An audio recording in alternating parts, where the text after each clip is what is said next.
Good morning and Assalamu alaikum, my dears. So, hope you all are doing good. So, welcome to yet another session of your open course Applied Language Skills. So, today we'll be dealing with our module 2 online resources. So, in our last class, on our syllabus based class, we have seen the other learning resources like the dictionaries, the thesaurus, the idiom dictionary, the collocation dictionaries, the different types of dictionaries that you have to know. So today we'll be dealing with your online resources. These online resources that help you in your language building is going to be quite helpful for you. So let's move on. So what are some important online language learning resources? So we have a few online language learning resources which I have, what can we say, listed out here, like the Duolingo, which is a recent newcomer. That is a new app that has been a software that has come online, which encourages you to progress in learning languages through gamifying its lessons. Gamifying, that is, it teaches you in a very fun kind of a way. So you have to check it out, Duolingo. Now the Foreign Service Institute is another such a resource which has a varied list of courses. You know, people always learn these foreign languages. So I think it is high time that we too opt this kind of courses for learning your foreign languages. So it's not only just English that you learn, you know, you can learn French. These all languages can help you when you go abroad. The Omniglot Intro to Languages, it has a great first overview of many languages, and it has many follow-up links to other courses and tools for you know how you can apply that language. So it gives you a kind of an upgraded kind of a course system. We have the BBC's language. It has a mini introduction to almost 40 different languages. It's also very good. We have about.com. It's, I think, quite familiar. About.com is something, you always see somewhere, the ads. So about.com has some interesting articles, courses, and word lists for English as a second language. French, German, Italian, Japanese, Mandarin, and Spanish. So Mandarin is a new language that is, no, not actually a new language. It is a language that has taken up quite prominence. So when you go abroad, English, French, and then I think Mandarin also takes up a very important position there. Internet Polyglot. So it also has some great courses and help to memorize words of many languages. It's a more kind of a concise, a kind of a pocket dictionary type of a course where it helps you with the words, specific words. Now moving on, we have the search engines. So I hope you all know how you use the search engine. It is quite familiar to you, I hope. So if you have used many search engines, you know how to use a search engine. We have the Google, we have the Yahoo, Yandex, Ask.com, Bing. All of these are very popular search engines. So there is an enormous amount of information on the web, knowledge or information is just waiting out there for you. So an easy way to get access to these informations is through these search engines. So you don't have to specifically go to the search these sites and search for everything. You can just Google it and get only the information that you want. So using a search engine is quite a basic thing you need to know when you use the online resources. Now moving on. 4 tips to help make the most of a search. So how to do a good search, how to concise your search to this exact thing you want. You might search a word and you might get a lot of that data. So you might not know what, you need to be specific. So how to use a good, some of the tips that you need to use. There are different techniques like the Boolean search that's going to come. But now I'm going to deal with some of the basic tips that you need to how to search. So make your keywords as precise as possible. Okay. Keywords are the words that you type in, in the search box, which word you want to search. So if you are looking for information on Tyrannosaurus Rex, don't type in dinosaurs. Be specific. If you want the T-Rex, the Tyrannosaurus Rex, information on that, the pics on that, images on that, you have to be specific. You can write like your Tyrannosaurus Rex images. So you get only the images. You can write clip art. So you get clip art of that. So you'll get too much general information about dinosaurs if you type in dinosaurs. So try to be specific. Use 2 or more keywords in your search. So you can use more than one keyword, but put the most important keyword first. For example, if you want information about what the T-Rex ate, you might use the following keywords in this order. Tyrannosaurus Rex diet. So these are just examples. So the search engine will look for web pages that contain all these words. So when you search and you get your result, it will be like you will be given the result. The first result that comes will have all the 3 words. So the last results that you get will only have maybe Tyrannosaurus Rex. Okay. Make sure you spell the words correctly. So when you type in, be specific to how you spell your word. If you type dinosaur, that is if you've given the wrong spelling as a keyword, your search will be, you might be empty, you won't get, there are no search, so there are no content related to this word. So first, to be specific about the correct spelling. Sometimes you might hit a jackpot if you have used Google and all. That sometimes they will ask you like do you mean this word? So they'll give you the result of that word. Always try more than one search engine, to be more accurate. That is what they're implying. To be more accurate, try to use more than one search engine. Each search engine doesn't look through every site on the web. So some search engines are more, they cast their net a bit wider than the others. So try to use a search engine that looks through every site. And Google is one of the best search engines that I've come across. So instead, most search engines check website pages every once in a while to create their own databases. So some search engines have their own backup, have their own databases. That is, they have their own informations there. So when you use a search engine, you're actually looking at one small slice of sites. Different search engines will usually come up with different results. So it makes sense to use more than one. Okay, so you can, change using the, you can, alternate between different search engines until you maybe find a search engine that helps you better.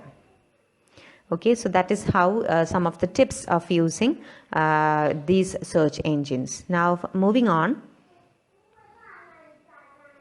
Web browser. Now, what is a web browser? Browsers are the software that you have in your computer. It's a software application. Web browser is shortened as browser. It is a software application that is used to locate, retrieve, and display content on the World Wide Web.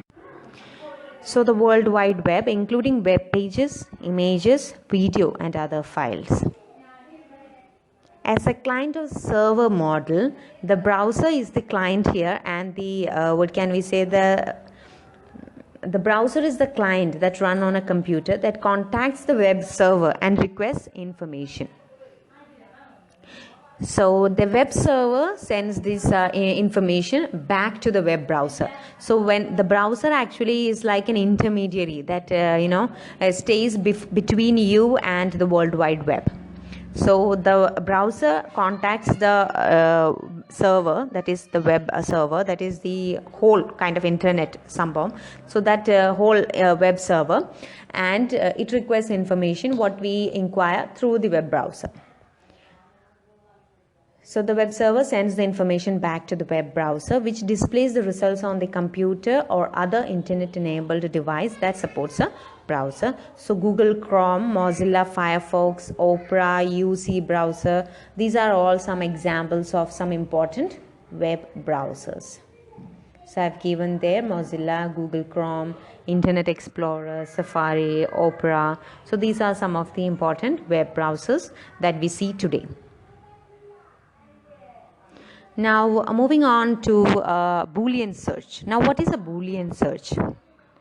It is how you use, your search engine. So it's a kind of actually it's a kind of a technique that helps you in your search. So it's a type of a search that allows users to combine keywords with operators such as and, not, or, and to further produce some relevant results.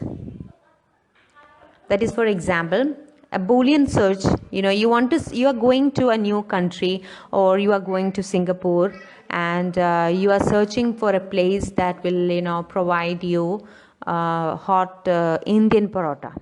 Okay, so you want this Indian parathas and you are in Singapore, so you can search for so how you conduct a Boolean search is, you take up your search engine, whatever search engine you select, that is, if for example it's Google, so you select Google and then you type in hotel, and so you are in Singapore, so you type Singapore and paratha. Okay, so the search will include all these. So if you put this and there, or plus is also okay. Plus stands, it is the symbol for and, so you can use a plus sign. So hotel plus Singapore plus paratha. So the search gives you a list of hotels in Singapore which can supply parathas. So this would, actually limit the search results. Instead of giving you all the places in the world where paratha is given, or all the hotels in Singapore, it will give you, specify your search. So it's very helpful when you use these kinds of keywords or operators. It's called Boolean operators. So these are Boolean operators. So and, or, not, etc.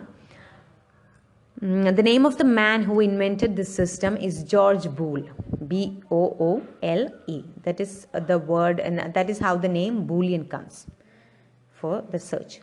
Now, Boolean methods can be used on any search engine, Google, LinkedIn, or even Facebook.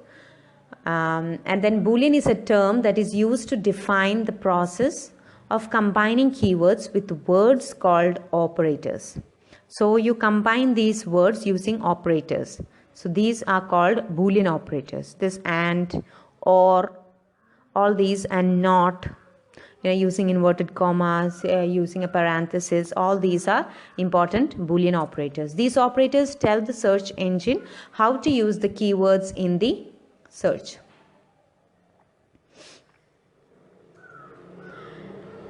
Next, the operator word.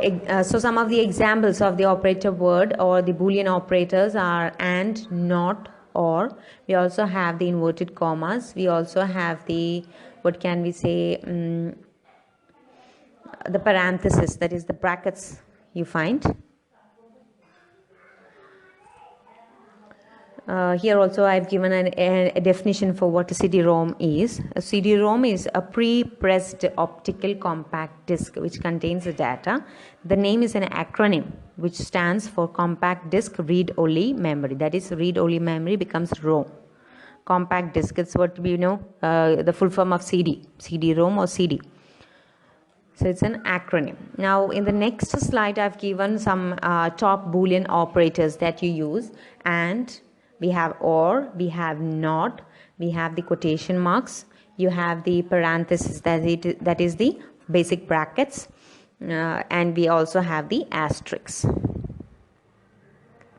So if you go through these Boolean operators or the search modifiers, you will be able to understand how to use these. Okay, so I hope it's clear. If you give the option or, it will, give one word and exclude the other. Okay.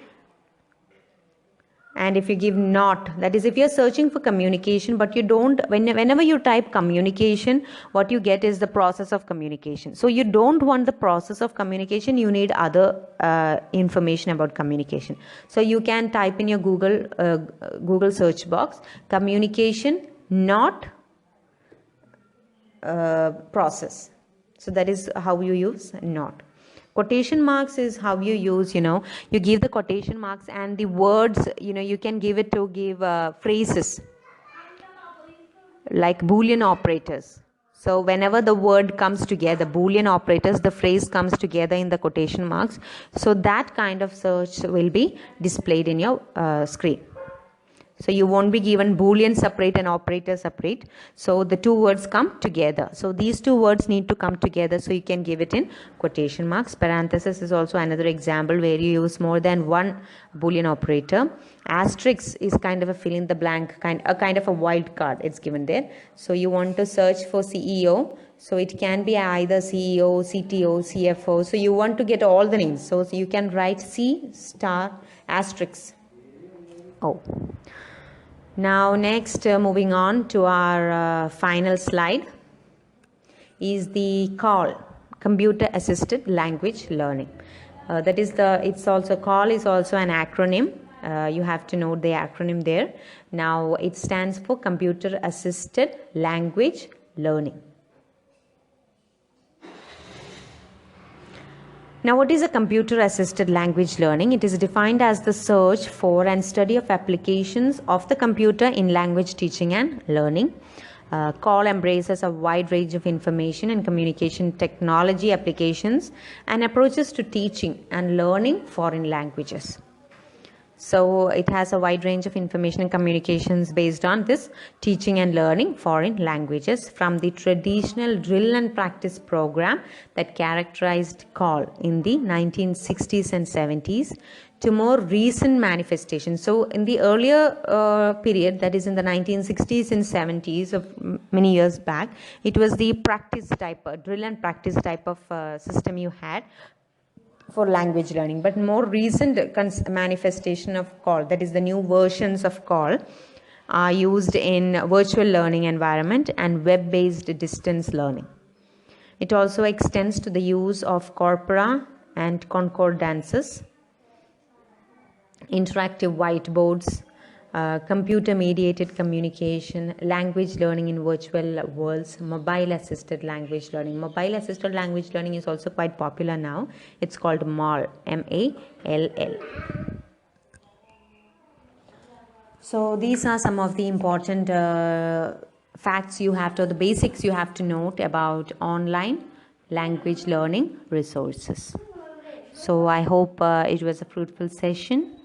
And so I would like to thank you all for your time and patience, and keep smiling.